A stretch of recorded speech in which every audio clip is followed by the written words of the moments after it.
Today's eMoney tip of the week is on the goals versus the workshop feature in your client portal. So what we're going to do is we're going to start out here with our sample client, Pam and Jim Helper. And we're going to want to go up here because this is the client portal. So we're going to click on this little globe up here and we're going to go to the button that says Manage. Once we pull up here, you're going to notice all these areas here on the left. This allows you to change some of the features of your client portal. We're going to click on the second one down, which is called Features. These are going to be the tabs that your client sees inside their client portal. You can just click on this button and you'll no longer see that feature. Click on the organizer one, they're no longer going to see it. Goals is one of our favorite features. Depending on your version of eMoney, you may or may not have access to this, but this was an update that we saw with eMoney about a year or two ago. And essentially what this allows the client to do is see their Monte Carlo on all of their goals. It's just like they're able to view the Monte Carlo in front of you. They're not going to be able to see the buttons, right, of advanced plans, but they're going to see what their base scenario is. This helps the client to focus on what's important, their probability of success of their goals, and not spend as much time looking at the balances of their investments. You can also click off investments if you want clients not to see that. If you don't like clients to use the spending tab because they don't attach their bank accounts, you can really customize these for every single client. But one of the key features and differences here is if you click on this workshop, you have to click off goals. And if you click off goals, you have to click on workshops, right? So what's the difference? So let's talk about that first. If we go here and we're going to preview the client website, we're going to skip past this onboarding. It says sample client. You're going to notice up here we have the home, organizer, goals, spending, investments, vault, reports. You're going to see tasks, help, settings, sign out. Some of those are the ones you can turn on, some of the ones you can't turn on, right? So we're going to notice this goals tab here. And so for this sample client, when we come in here, it's going to show their financial plan and the Monte Carlo analysis. It's going to show the spread here. It's going to show when their retirement goal is. It's going to show other goals that they have. For example, this is their 2 children's education.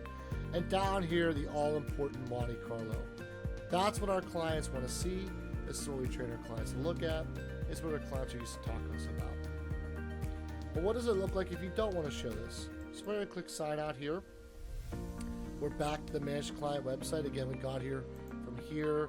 We're going to go to Manage, and that's what brings you into where we're at. We're going to click on Features. And now we're going to say Workshop.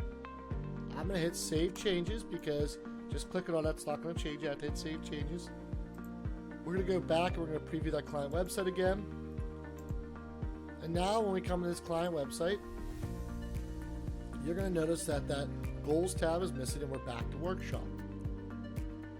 Workshop are going to be a couple little short videos that your clients can go through.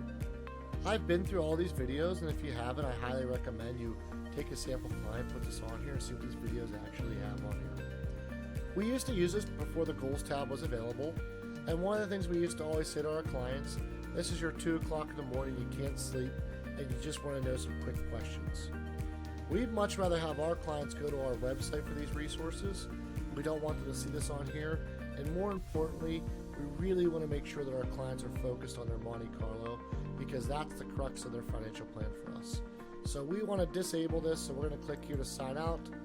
We're back in this tab. Again, we got here from here to Manage, brings us up. We're going to go to Features. We're going to change this back to Goals, and we're going to hit Save Changes. Also, anything you're doing on the Manage the Client website, you're going to notice these 4 buttons down here. Whenever you click on something, you're going to have to hit Save Changes. That's going to save it for this particular client. You may want to change it for each client you work with. You can also click this button. It's going to save it for all clients. So go across all of your book of business inside of eMoney and save it for all clients. The next one's going to be save it as a default. So that's going to now become your default setting for all of your different clients. So think about this in terms of 401ks if you're helping with clients and you do an asset reallocation, that's what's saved for all clients. And then future contributions is going to be saved as defaults. Really important you click on the right button here because I've seen advisors that hit save for all clients, not realizing it. Now their clients come to their client portal and what they were looking for is no longer there. So we love the Goals tab. We think it's a great tool for you and for your clients. We don't love the Workshop tab, but you got to use what you think is best for you and your clients. We hope this tip helped educate and empower you to do more plans for your clients so that you can impact more lives through financial planning. If you have some great tips we don't know about, we'd love to hear about them. If you have a better way of doing what we just showed you, we'd love to hear about that, because we are a noble profession, and together we can elevate the profession.